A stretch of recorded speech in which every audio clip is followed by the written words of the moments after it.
In this video, I'll show you how to view all of your liked YouTube shorts. If you've been swiping through YouTube shorts and liking different videos, you might want to go back and revisit them. I'll walk you through the process, but before we start, don't forget to hit the subscribe button. It really helps me out. Thanks for your support. First, open the YouTube app on your device and tap on the Shorts tab located at the bottom left of the screen. Let's say I like a video. I can swipe up and like another one as well.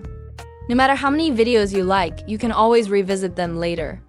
To see your liked videos, tap on the U icon at the bottom right of the screen. Once you're there, tap on the gear icon at the top right to access settings.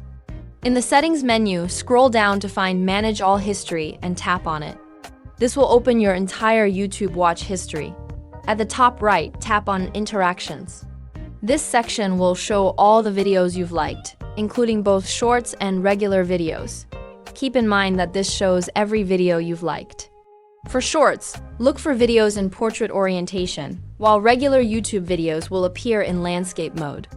If you want to remove a like, you can tap the little X next to any video to delete it. Alternatively, you can tap on a video to watch it again or even remove your like if you no longer want to keep it. I hope this helps. If you found this useful, don't forget to hit the like button and leave any questions in the comments below. Thanks for watching.